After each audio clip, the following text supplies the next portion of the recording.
A very good evening to everyone present here today. My name is Zaina Bidris, and I am today's moderator. I'm extremely pleased to welcome all of you to yet another session of the Authors Saga. We are now live on Facebook, and we have individuals joining in from many different countries and areas. So, let's start by having a quick introduction about Pick a Book. So, Pick a Book encourages the reading habit by getting all participants to select a book, read and research on it thoroughly, and present a summary, which also helps to hone his or her public speaking, communication, and presentation skills. By doing this, Pick a Book not only inculcates the habit of reading, but also helps to impart a wealth of knowledge.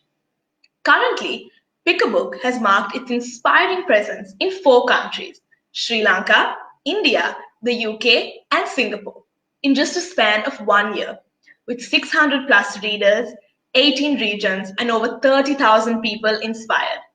Pick a Book is continuing to spread its wings across the whole globe. Pick a Book has recently begun a fantastic initiation called the Authors Saga. So through these sessions, authors will be able to reach readers and individuals with like-minded interests. Authors can discuss the key insights of their book, and viewers will be able to take away from this. We hope to help authors inspire fellow readers and aspiring authors as well on their journey. These sessions will be really inspiring with authors to ensure that they gain a wider reach and encourage individuals to further enhance their reading habit. So, without any further ado, I'm extremely pleased and thrilled to welcome our author guest for the evening, Nilu Abdul Hussain, who resides in Sri Lanka. Nilu is a Sri Lankan mother of 4 who has taken up writing for pleasure after her children had left home to pursue their higher studies. Her first novel, titled Manvi, is a town in the state of Gujarat in India, a place that has always fascinated the author, ever since she had heard the tale of the seafarers and traders from Manvi being washed ashore by a storm to land and settle in her motherland, Sri Lanka. An avid reader, a preschool teacher, so much more. She still loves working with toddlers and painting in her free time as well. So without any further ado, let's welcome Nilu. Hi, Nilu. How are you today? We are so happy to have you.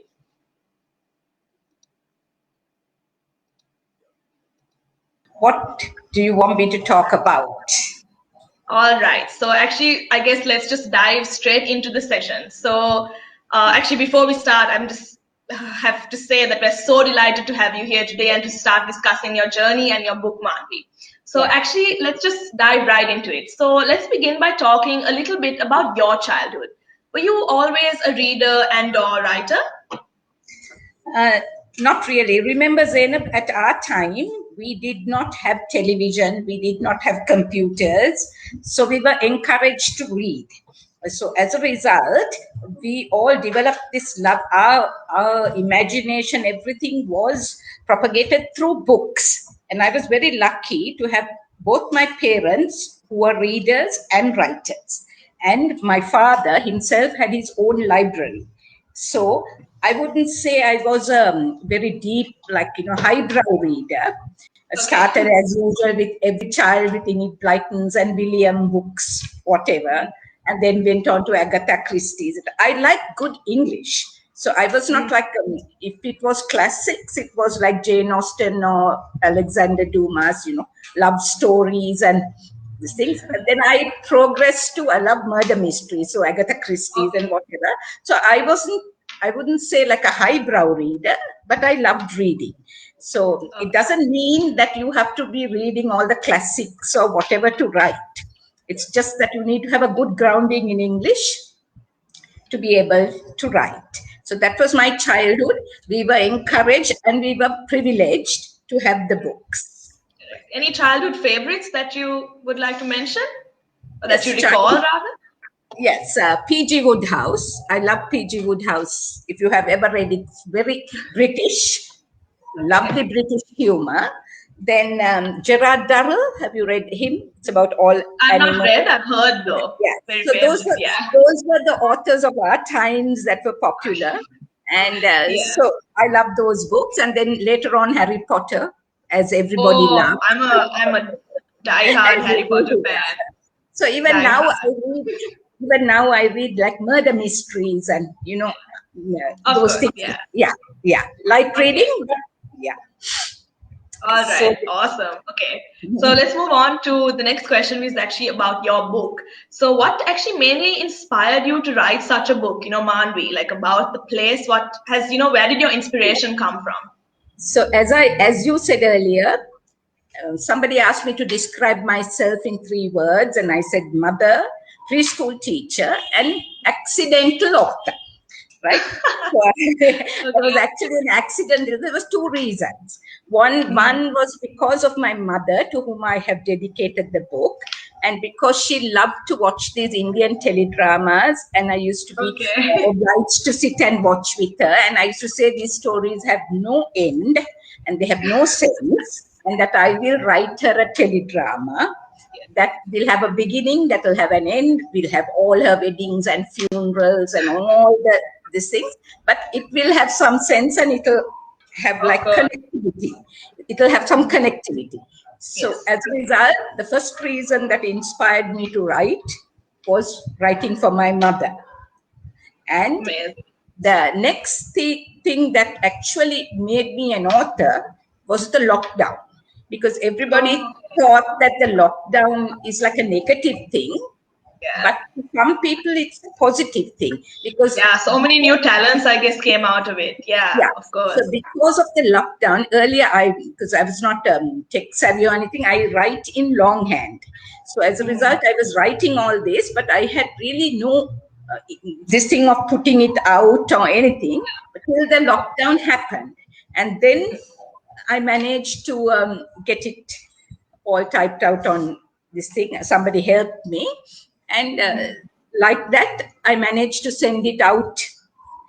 So for me, I think it was accidental that I became an author, because both these things helped me. I didn't go out, set out to be an author. Of So course, yeah. everybody has hope. Everybody should be encouraged to Yeah. write. And so as a result, my book got published. Okay, wow, amazing. That's amazing. Also, believe it or not, years might have passed, but I'm still convincing my own mother to, stay away from those teledramas. All right. Give her to read the Amazing. books. Okay. Yeah. Yeah. Okay. All right, amazing. Okay, so actually, how did you manage to conduct research for your book? Can you share a little bit about your experience Yes. while you were conducting the research? Yeah. Now, when I was doing this book, um, the, I chose the title Mandvi because there was connections to our family and to the community, and because, as you said, my father-in-law had mentioned that they had come from this place. And Yeah. when I was forming this story was in my head. But in 2017, my husband and I went and visited Manvi. So when Wow. I saw Manvi, the story, I found the setting. For my story, I found the setting because I Yeah. personally went there. So that was Okay. one way that I set my story, because I visited the place. Everything else was I researched on Google. I must say, Okay. Google helped me, because everything else I could research. Now remember, I Yeah. wrote my story on 3 generations, so I had to get all my timelines correct. I had to make sure years were.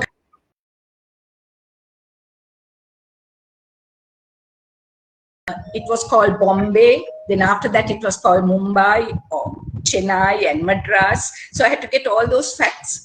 And I must say, I did a lot of research on Google.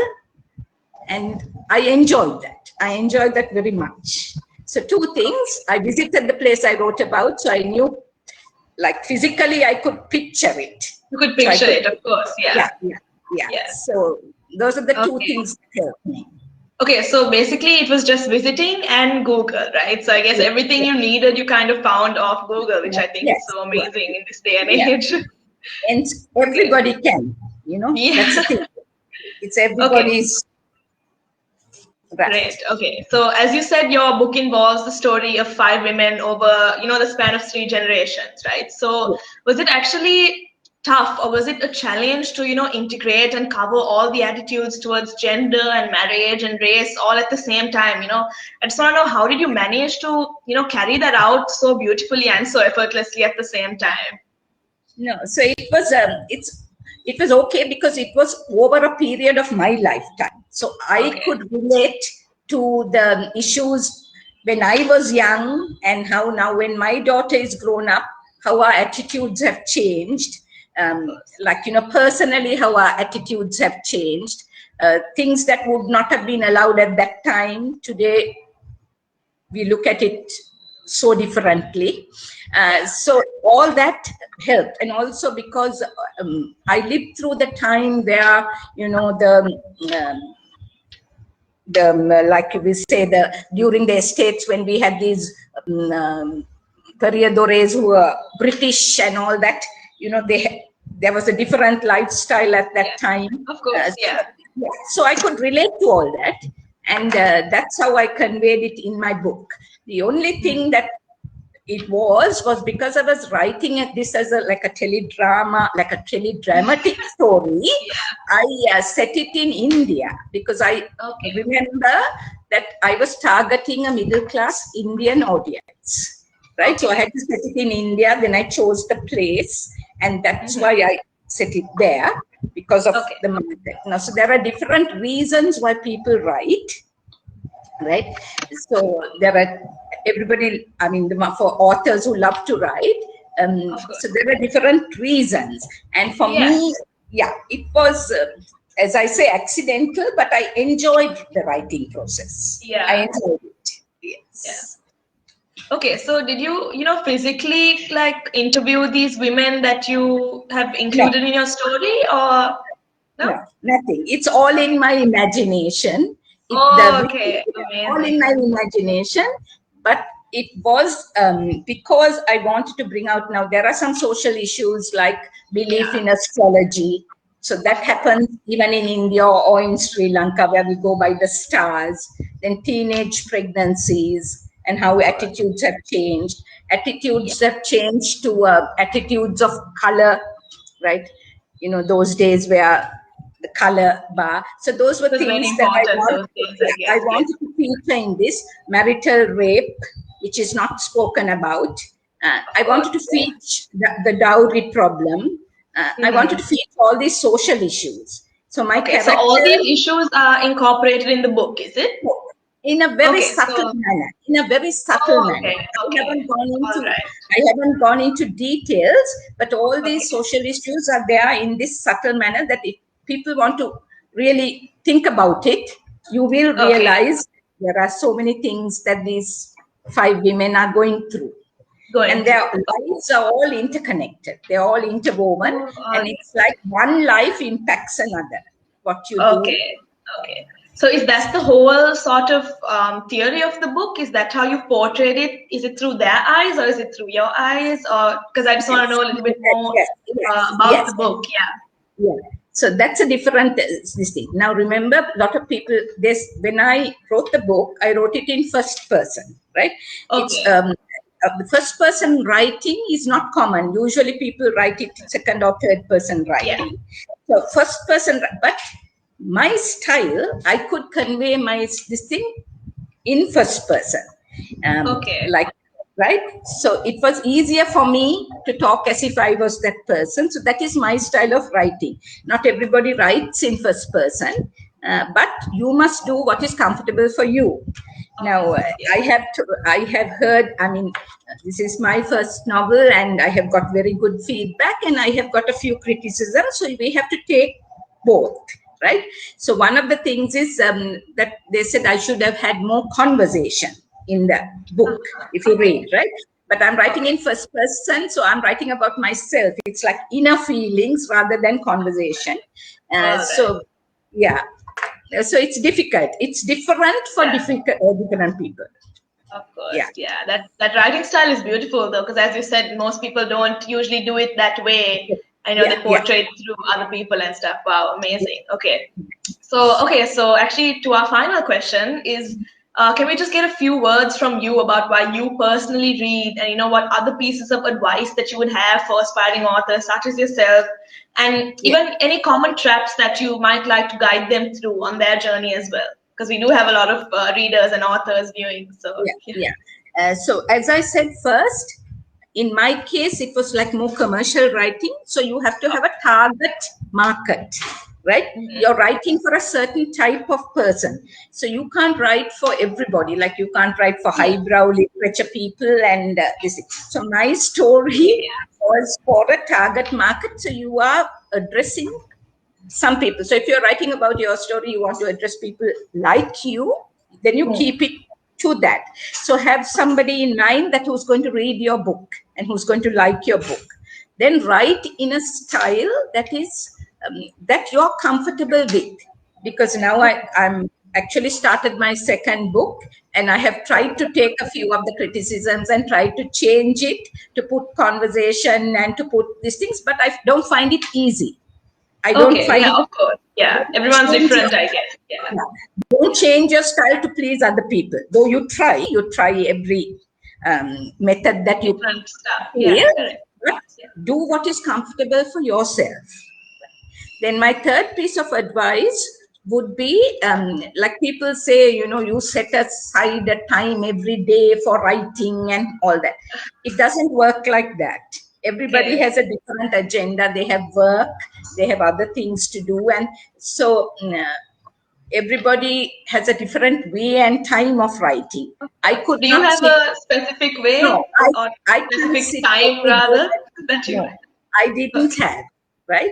So really, to tell you the truth, I went to Manvi in 2017. I had this vague story in my mind that I wanted to tell my mother. Then when I went to Manvi, I managed to set it there. And then when 2020 came, I used to keep writing for those 3 years. I used to just continue the story whenever I felt like it. But it was only in 2020 that it all came together. Right. So there is no timeline. There is no set method for authors. Each one has their own different way of doing things. So don't try to conform to somebody else's views. You listen to everybody. There's very good advice on the net, but do what you're comfortable with. Right. That's my advice. Okay. Yeah, and even the thing about the target audience, that was really brilliant, because I've never even thought about it in that way myself, where you just target one specific audience. All right. Okay. So here we have actually one question from the audience. Let me just read it out. Just a sec.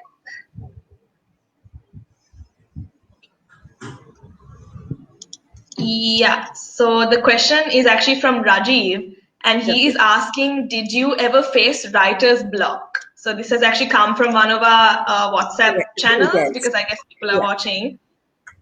Not really. Of course, remember, because you're a teacher, you're a housewife, whatever, you have other things on your mind, so you don't go like you. I didn't have writer's block, but I didn't have a regular writing system either. Of course, I love writing. Now, at the moment when I'm writing, every time I feel like it, I go and jot something down. But the story we'll get together later, I think. Okay. The other thing I would love to tell audiences is, this first book was because of my mother. But the second and third book, I have found that something that somebody has mentioned has triggered my imagination. So I am weaving a story. I'm weaving a story around two things that triggered. So now the story is imaginative, but the actual inspiration was triggered by what somebody said. So listen to other people. Something will catch your interest. So and including, I have already this thing got inspired for a third book. Wow. Okay, so when can we actually expect all these books from you? Nobody knows when, but the inspiration will come. So there is no writer's block, but it may take time. You never know how long. Yeah. This All one right. seems to be faster because we are still in lockdown. Of course. Just waiting on the delightful surprise of when these next books are going to Yes. come out. But in All this right, case, actually. also, Zainab, the second book is in India, so I need to be able to travel to that To place. travel, of course, because I guess you do gain inspiration from the place that your Yeah. book is set in, right? Yes, Yeah, exactly. awesome. Okay, Yeah. hopefully you can travel soon. But with that, we have actually come to the end of this session. This was an extremely inspiring conversation, and I, for one, I'm surely going to read this book. I know all our viewers must be wanting to as well, so we'll display the QR code at the end. So actually, with that, we've come to the end, and it's these kind of little sessions and little interviews with authors that really help for everyone just to get inspired, even aspiring authors. I mean, I'm sure this really helps them.